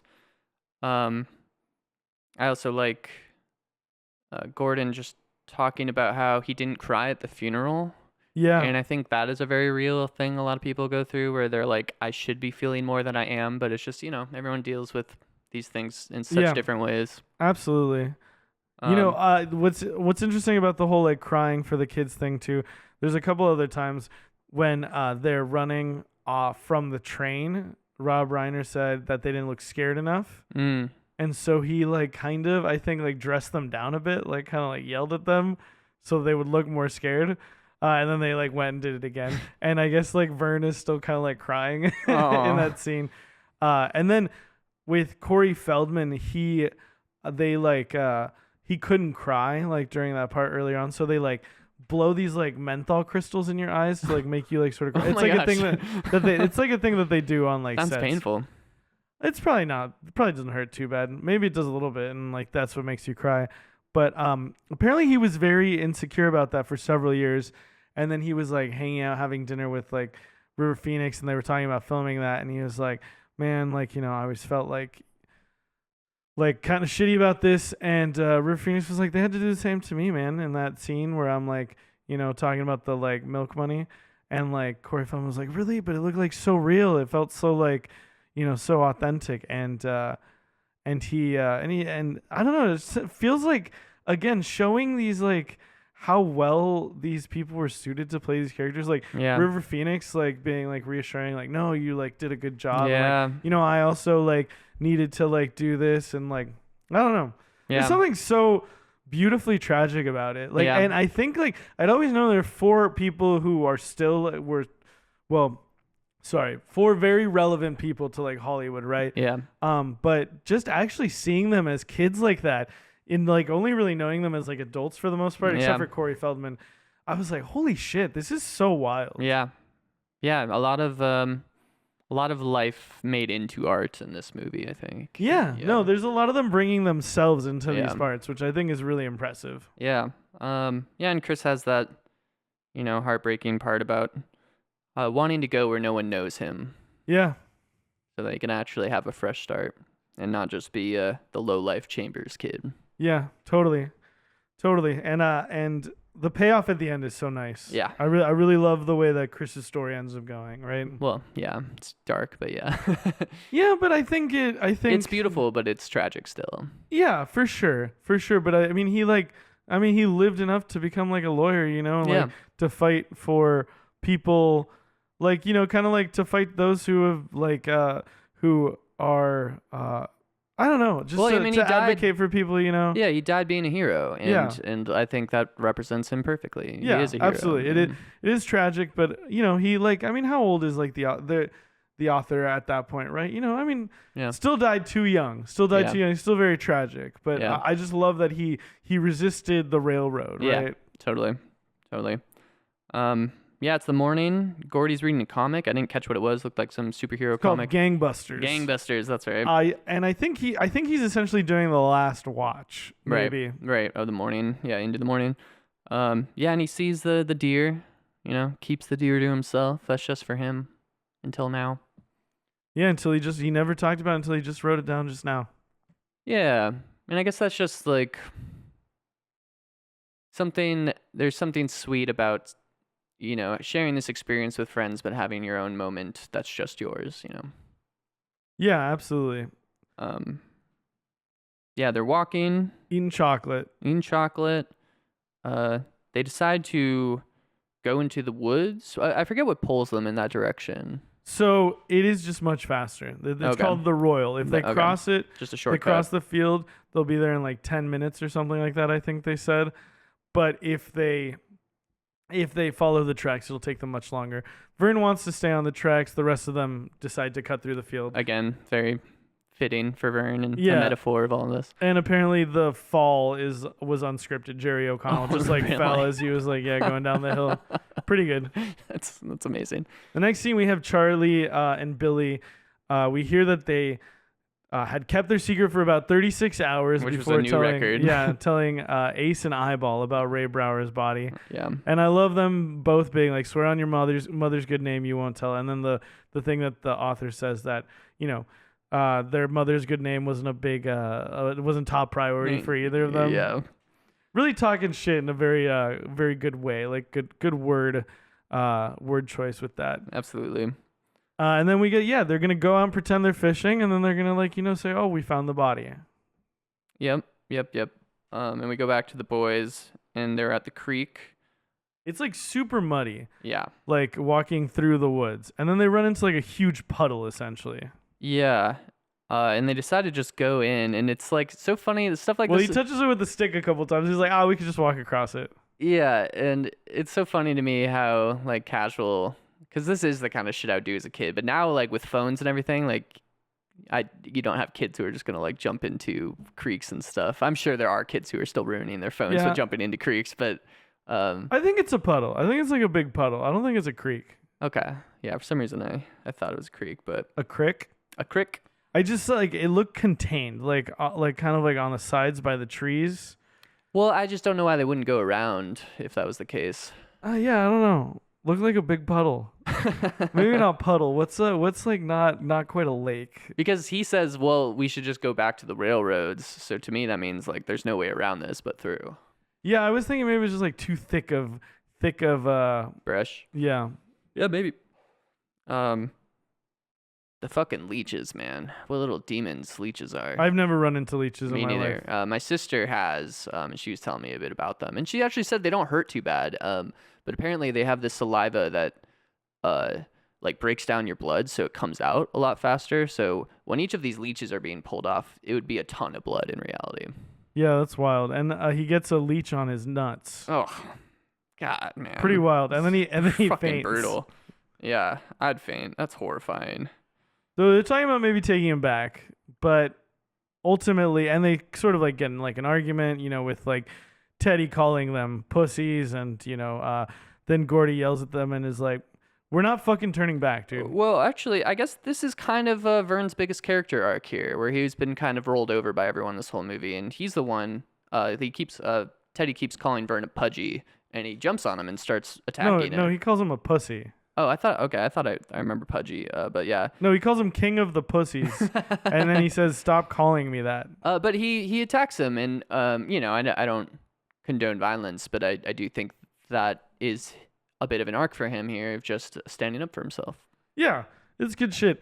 I also do want to shout out, I love the way that they're all like playing in like the water, and Gordy's like, "No, fuck you guys, I'm like taking this seriously," and then they all like dogpile him, and That they're felt all like laughing. a very real moment for me, where my friends are like being way too rough and aggressive as a kid, and I'm just like not in the mood. Just get off of me, you know. and then they notice the leech on his neck. I thought that was well done for the scene. Yeah.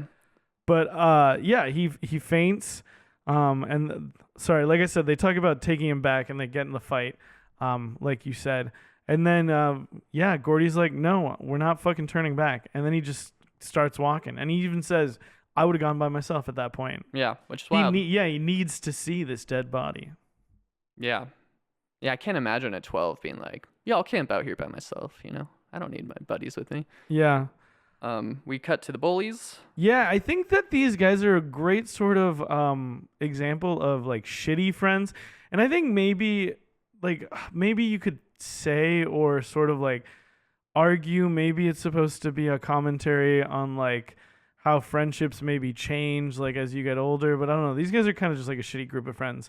But like Yeah. the way that he like earlier, you know, you see Chris save Teddy from the train tracks. Yeah. This guy literally putting the other two people's lives in danger, and he was like not gonna move, dude. With a log truck, too. It's insane, dude. Yeah, this is a wild scene. Yeah, I like the parallel of Chicken and not having a friend to pull you aside. Like you said, I think that's a good shout out there. But yeah, I take it as kind of just like the classic bully hierarchy where might is right. Yeah. You know, like he is the top dog and makes all the decisions because he's the one who would play chicken with a truck and not give up. Yeah, I mean, he also says the thing earlier on where he's like, if either of you had $1,000, I would like kill you for it. Like, so wild. Yeah. He is like the ultimately like no loyalties sort of fucking guy. Yeah. What a piece of shit. Yep. Like, kind of like a wild piece of shit. Yeah. Yeah. Yeah, I don't know if I already mentioned this, but a lot of really horrible psychopathic bullies in Stephen King books as well. Yeah, for sure. Absolutely. They get to, well, and Ace's last line, I won. The way he's chewing on that toothpick, too. God damn. I love dude. him in this, man. Yeah, he's great. He's really good. So they get to the back Harlow Road, and they say that the body should be nearby, and they do find him. And the line here, you know, he wasn't sick, he wasn't sleeping, he was dead. And you can tell that, like, immediately Gordy is, like, super affected by it, right? Yeah, he's like, why did you have to die?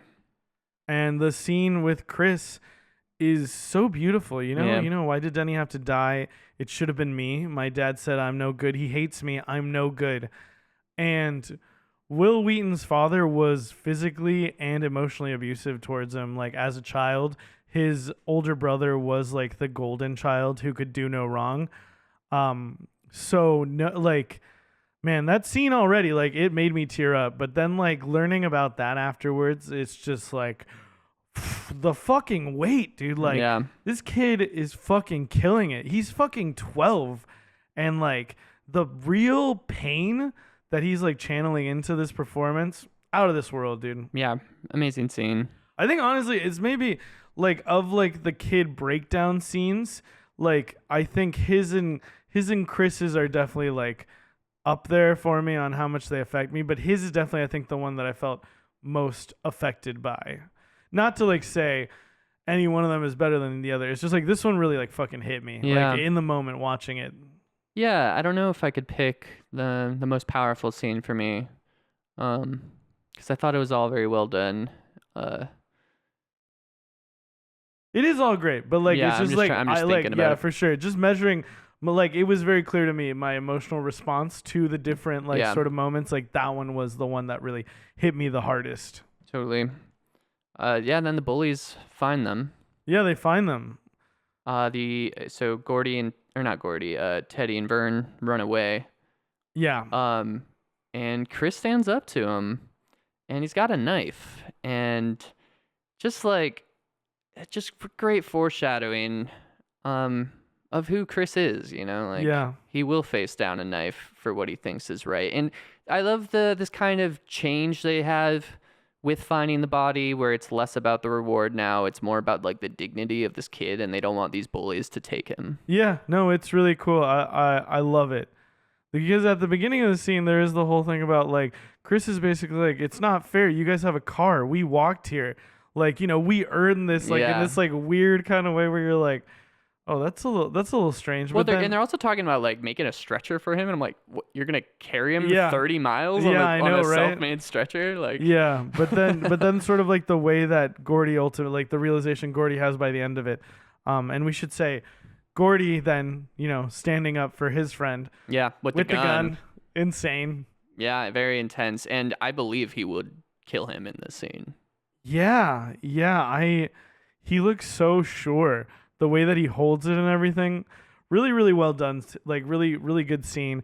Everyone really fucking killing it. The balance of power, the way that it like shifts so Yeah. quickly. Yeah, The I look love on Kiefer Sutherland's face when well, he and his sees friends in the the gun. background, how they kind of back off immediately. Yeah. But yeah, Kiefer Sutherland is just like really wrestling with his power here, and Well, like yeah, the way he's like, "Hey, give me immediately." He's like, why don't you give me the gun? You must have like some of the sense your brother did, right?" Right. And then bringing up his brother, and you're just like, "Don't do that, dude. Yeah. I think you think you're pushing a button there, but I don't think it's gonna really benefit you." And I'm also just realizing the beauty, like the power of him facing down the truck with no fear, but then facing down Gordy, he has to shy away. Yeah, no, it's great. It's a And really it literally good just like parallel. happened like the scene before this, right? Yeah. Yeah, because you're like, this guy's insane. Like, but then you kind of see like even he has his limits. Right. And how much he struggles with having to accept he has his limit. And Yeah. just like brilliantly performed and well written. Yeah, really well done. And then Vern is the one who asks, are we going to take him?" And Gordy says, "No, not like this." And then they cover him with the blanket. Really beautiful, like you were saying, this sort of acceptance of like, no, we're not taking this with us. We're just like going to experience it and honor him, and then like Go. that's the respectful thing to do. And then they go make an anonymous phone call. Yeah. No credit, but they did the right thing. Yeah. And so, not that it matters too much. I'm assuming that Roy was hit by a train. Ray Brower. Yeah, Ray. Yeah, it knocked his kids off. And It knocks his kids clean off, dude.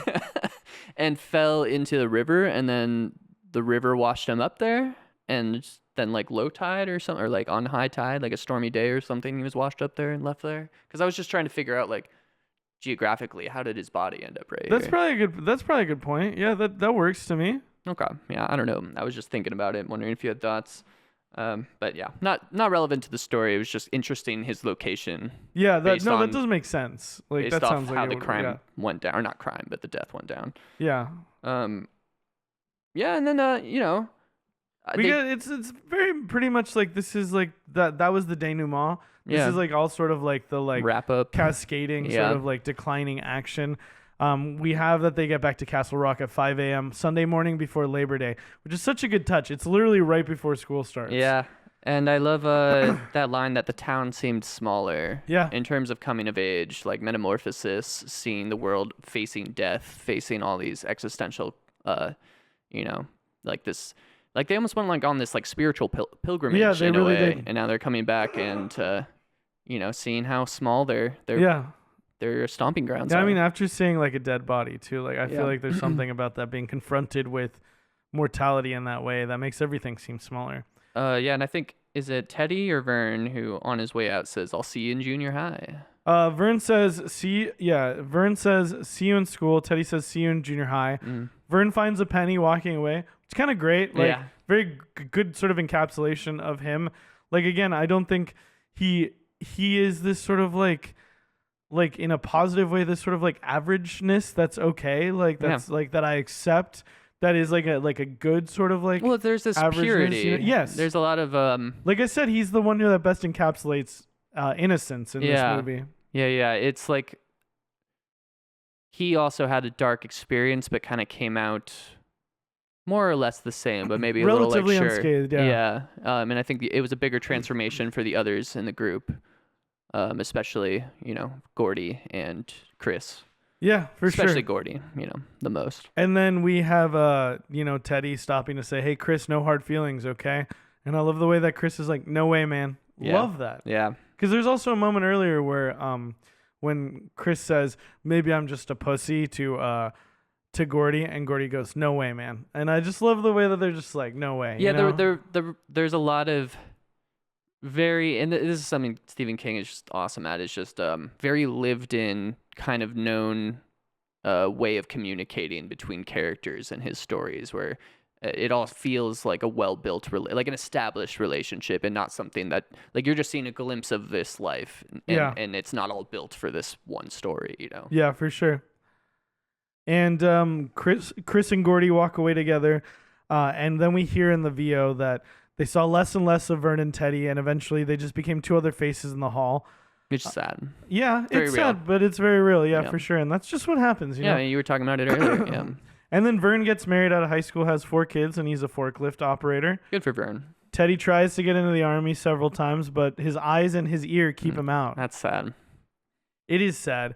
And then, But probably for the best since Vietnam's right around the corner. and then he spends some time in jail. And now he heard that he was doing odd jobs around Castle Rock. Yeah. And then we get this final scene with Chris and Gordy where he says, "I'm never going to get out of this town, am I?" And Gordy tells him that he can do anything he wants. I love the way that Chris kind of says, "Yeah, sure," kind of like he doesn't really believe him. His you know? metamorphosis isn't complete yet. Yeah. Yeah. And then as he walks away, like we hear in the VO that in the voiceover that he did enroll in the college courses, and it was hard, but he I love how he says he gutted it out just like he always did. Like it was difficult, like a lot of things he's done, but like he did it, you know? And that's something I think is very real too, where, you know, as we talked about, adolescence is such an insane time in your life, and it's very easy to kind of get wrapped up in your image of yourself and being like if you've already settled that, like, I'm never leaving this town, I'm going to be just like my family, blah, blah, blah. And you kind of check out from your future and your education and stuff like that. But then, yeah, there are those people that kind of just like turn around on that, and because they're kind of behind, because they weren't as locked in, they have to work a lot harder. But it's often those ones that do the best because they had to like really make it work for themselves versus just kind of going with that natural flow. Yeah, I mean, what I also hear from it is that, like, you know, school wasn't easy for him. Like, it was something that was hard, but he like set his mind to it. Yeah. And his sort of like work ethic, Yeah. instead of his like natural intellect, is Yeah. what got him through it. Because, dude, for fucking work ethic, dude, I think I don't know how well I would have done in school. Maybe I'm underselling my work ethic, but I definitely felt like I skated a lot on like fucking just like natural like understanding of things. Yeah, same to an extent. I would put in work, but never as much as like, you know, the I remember some of my like people I went to school with who like were like had so little sense of it, but would study so hard, hours and hours Yeah. studying, and they ended up getting better grades than I did. They went to better colleges than I did, you know. But then again, you know, I think it's all about everybody finding your journey through different ways, because, you know, obviously, that's just one path for life, right? well, there's so many types of intelligences, right? Yeah, absolutely. Um Roughly 7, I believe. yeah, that's right. The whole like interpersonal versus I think that's Gardner's theory of intelligence. Mhm. Let's see. Let's just take a little. Yep, it's Gardner, Hell yeah. Howard Gardner. But yeah. So then, and this is also where we get the context of, like, I think it says, well, he became a lawyer, which is Mhm. awesome, and then he like slowly fades away. And then you hear he was walking into a restaurant last week and tried to stop this fight between 2 men. One of the guys pulled out a gun and he got stabbed in the neck. Yeah, very sad. Pulled out a Very- gun or a knife? A knife. Did I say gun? Yeah. Pulled out a gun and stabbed him in the throat. It's 8 intelligences. Okay. Yeah, he gets stabbed in the throat and dies instantly. Super sad. Very sad. Very sad, like we said, tragic, Also- heroic, kind of, it just fits his character. And I also had a suspicion throughout the movie, like halfway through, that he was going to die. I wasn't sure if he was going to die on this journey or after this journey. But he was just one of those characters that was so pure and didn't really have any flaws other than kind of a tragic upbringing, that I was like, he seems like too good for this world. And like, it seems very Stephen King for him to die tragically. Yeah, it's also fucked up because, like, he, like, the way that River Phoenix just fades away, and I'm like, fuck, man, that guy died. Yeah. Like, he died 7 years after that after that movie. So sad. Very sad. Yeah. But yeah, then we cut to the present, and really, really beautiful line, you know, that you see him typing. Although I hadn't seen him in more than 10 years, I know I'll miss him forever. Yeah. Really, wow. Yeah. Heavy hitter.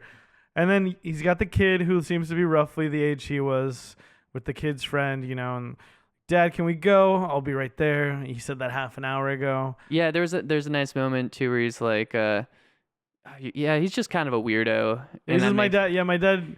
he says, I think my dad's weird. He gets like this when he's writing. Yeah, and that just made him smile and remember Chris and, Yeah. how he called him weird but accepted him for that. And Yeah, I didn't put that together until just now. That's such a good point. Yeah. Yeah. I thought it was maybe like him like appreciating like his son like again the acceptance part I think I got, but not the use of the word weird again. Yeah. And then there is that last line. I never had any friends later on like the ones I had when I was 12. Jesus, does anyone? Again, I love the sentiment. Yeah. But I really I think that there's something there that I just didn't quite relate to. I think I'm with you for the most part. I think I'm with like I agree. I think I've had stronger friends since that era of my life. But I think the sentiment holds true, which is just it's less about the friends in general and more about just the innocence of the friendships and how like pure and simple they were. Yeah, for sure. Seems a little overly maybe simple to me. I don't know, but like I hear you. But yeah, I think it's like, it's a cute little way to end it. Feels very like Stephen King. Feels very like The end of the book is the writer ending the book. it feels very like white America 1950s Yeah. like portrayal of like something that never really was. Yeah. It feels very much like that. Yeah, which is, I think, a lot of what nostalgia is, right?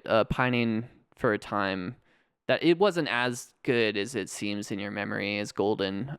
But like, I think it's so beautiful how stories can do that for us. Like, I'm pining for this kind of painted picture of the 50s that I've seen so many times. And I have no idea what it was really like, but I think like it really captures the feeling of nostalgia with that stuff. Yeah, absolutely. I think it's also just so hard. Like, I think because it's been discussed so much, like, and I think it's been discussed with respect to Stephen King sometimes as well. Just the sort of like, that it feels like it feels inauthentic and like it is sort of just ignoring like a whole half of like the world in a way. I get the like simplicity of it and just like the gee golly, like let's go out in the woods and like play. But like, I went out in the woods and played when I was a kid, Yeah. I mean, maybe just like the less developed like land and that sort of sense like of community. that sort. Yeah, I don't really feel like a sense of community from this movie. No, not so much. Yeah, it's more about just these boys and their friendship. But I do think that's something that comes up a lot of times in the kind of like classic, like if you're trying to paint the olden times, and olden times being like 50 years or whatever ago, in a more golden light. It's like before technology kind of put us all into our own corners. Yeah, like, oh man, go to your neighbor's house, ask for a cup of sugar. Yeah, exactly. Totally okay as long as you're not one of those Mexicans or one of those like, Right. black people. Which is I think the thing that is again also like I think being like Latin American, like I think it's hard for me not to think about that as Yeah. well. And there's definitely stuff like, It, for example, is 1950s boys, but like there is a lot of themes of racism and stuff like that because it's about the fear Right. and the darkness of humanity in this time and like these children holding Yeah. on to that golden nostalgia and like what it means to be young and all that, So I think it's explored in a lot of different interesting ways, but I take the nostalgia stuff as less of like this was a perfect time and more Right. just like this was how the world looks through the eyes of a child. Yeah, for sure. And that I can appreciate. Yeah. My gripe is mostly with the like time specific things. Sure. But I do think also like I think it's a cool setting. I like the music as well, Yeah. like throughout. I think it's really good. Again, love that lollipop scene. I did want to like circle back and just talk about the actors a little bit. Yeah. Like I mentioned a lot of them as we went through, but just also a really fun story from Jerry O'Connell. Kiefer Sutherland told this story on a talk show that he tied up his babysitter during filming, snuck out to go buy some cookies at a hippie fair, and they turned out to be like marijuana cookies. And so they found Jerry O'Connell like out like in like a field like crying like super high, and they had to stop down filming for like 2 days I think or something like that. Oh my goodness. Yeah, pretty fucking funny. And apparently the four of them kind of caused a lot of trouble together, or I imagine. got into hijinks. They threw like a bunch of like pool furniture into the pool. Will Wheaton was supposedly the most well like behaved. He just like he hacked a bunch of the arcade games so they could play for free. Nice. Yeah. That's cool. But it seems like the ones who really had like, who were like the wildest were like probably like Corey and River. There's apparently a story about like one of the crew members let them both hit a bong for the first Oh my time. God. Insane, right? And apparently both of them lost their virginity during the filming of the movie. Jeez. There's also like a guy in town who like sold alcohol to like minors. So Corey Feldman has a story where he was walking down the train tracks drunk, roughly like 12, 13 years old, walking down the tracks and just having this moment of like, you know, I'm like living the movie right now. Absolutely. Yeah. But yeah, he just got dumped there by like his parents too. Like they like left him alone. But it's crazy because as an adult, he's talking about like how he feels free from them finally, because his dad was like a touring musician who was physically and emotionally abusive. His mother was a drug addict who was emotionally abusive as well, and they like had like relied on him for like their income because he was So acting shitty, since he was man. like 3. Yeah. So, and I think most people probably know. Well, I'll shout out, if you haven't seen it, check out a movie called An Open Secret. Is about the sexual abuse of children and how rampant it is in the entertainment industry. Corey Feldman is in that movie as well. He is, I think, a well-known person who has spoken out about his the sexual abuse that he suffered as a child actor. But yeah, he became addicted to drugs and alcohol, struggled with that for a while. But he has been sober for 30 years now, I think. Wow. Yeah. Good on him, man. But yeah, also, dude, he's also just a very wild, eclectic guy. But again, just great casting with this. Want to mention Will Wheaton. I talked about how he was sort of forced into acting, but now, I mean, if you're into like nerd shit like us, he's all over like, you know, the D&D space, and Yep. he, you know, written his own book. He seems to be like a lot more well-adjusted. Mentioned Jerry O'Connell earlier, you know, married to Rebecca Romaine Stamos, has like a couple kids. River Phoenix, man, we've talked about his brother, you know, one of my favorite actors, Joaquin Phoenix. Amazing actor. And I think I even brought it up when we watched what movie did we see with Joaquin Phoenix? I was trying to remember when you mentioned that. I don't remember. Really? Oh man. Nothing with him? Oh fuck. Whatever. Anyway, with him, whenever I watch him act, like I was watching some documentary, and there's a part where you hear the 911 call that he makes from like the Viper Room, which was Johnny Depp's like club on like the Strip or whatever in fucking LA. And just like the sound of his voice, like calling and like my brother, like there's something wrong with my brother. And Oh, I didn't know he was there. yeah, he was there. He watched his brother die. Jesus. Yeah. And just like the like depth behind that guy's eyes. But then seeing his brother and how talented he was, like at this, feels like such a loss, you know? Yeah. And, you know, Rob Reiner, just like such a classic, you know, iconic figure in Hollywood. Princess Bride. So many great movies from him. Yeah, just really fucking sad. Yeah, for sure. I just wanted to mention as well with River Phoenix, ultimately he died of an overdose, I think, mixing like different drugs. Yeah, ups and downers probably. And he had started when he was filming my own Private Idaho, which I haven't seen, but I've been meaning to watch because a really good movie by Gus Van Sant with Keanu Reeves as well. That's when he started like experimenting with like heavy drugs. But dude, October 31st, 1993, that's the day he died, dude. Halloween. Yeah, I saw that 2 months after I was born. Yeah, tragic. Really tragic. Fucked up. Oh, also, to end on a like slightly better note, part of his like whole like upbringing was his parents were part of the Children of God, which was like a I read about hippie this. Christian cult. Yeah. And he like traveled around with them. And then when they decided to leave the cult, they had to stow away in a cargo ship from South America. Oh my God. Yeah, what a life, right? Insane, man. Yeah. And he said that like that's where he like first started like acting or like interested. It was just being like moving so many different places and like not wanting to be like the awkward new kid. You gotta make a character for yourself. Yeah.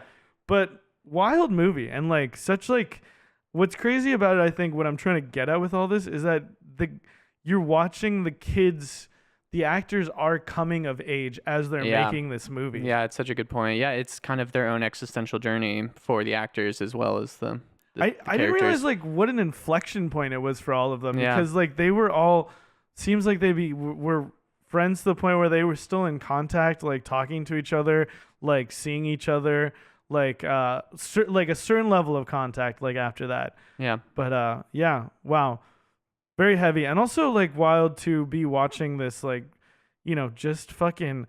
I mean, Rob Reiner passed away on December 14th. Yeah. We're recording this like 17 days after that, like, not even a month after that.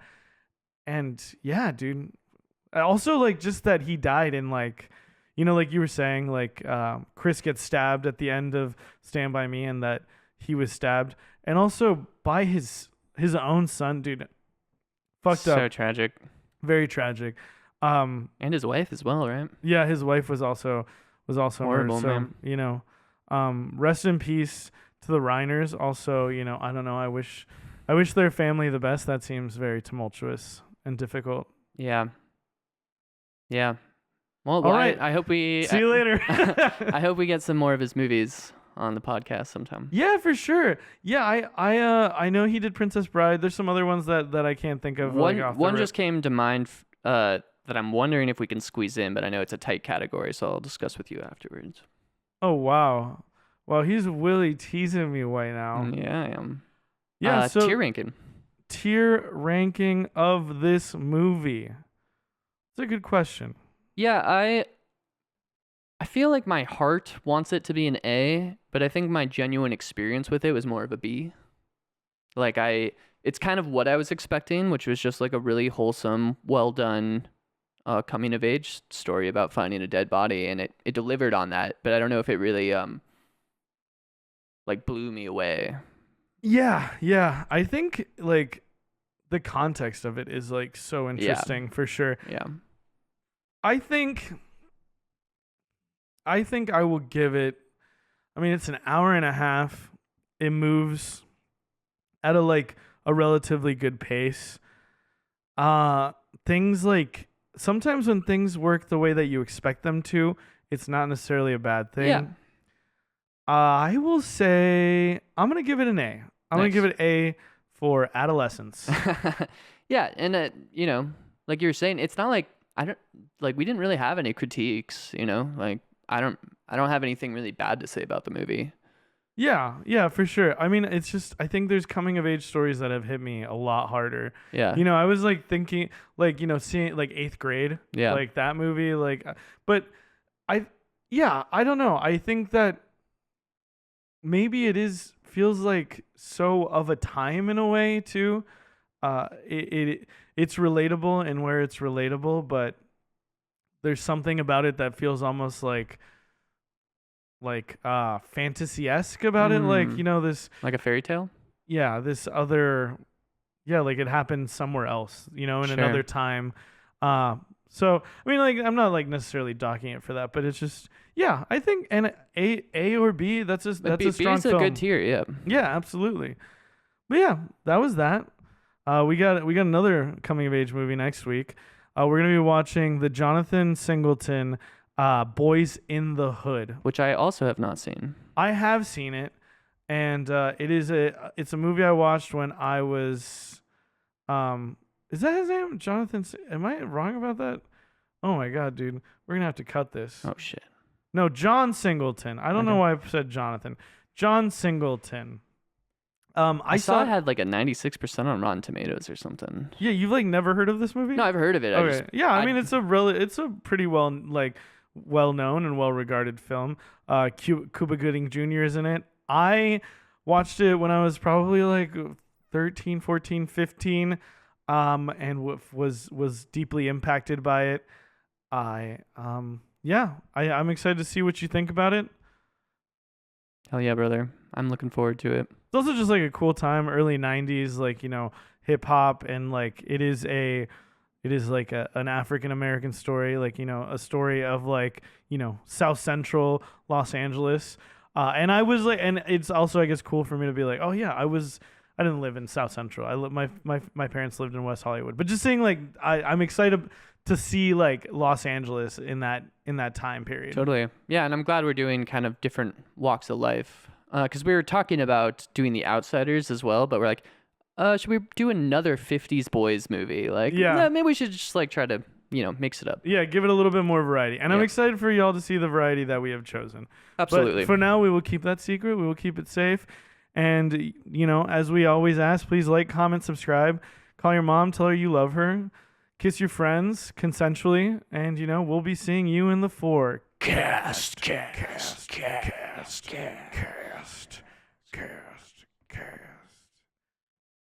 The 8 intelligences that Gardner talks about are linguistic, logical mathematical, spatial, musical, bodily kinesthetic, interpersonal, intrapersonal, and naturalistic. Very nice.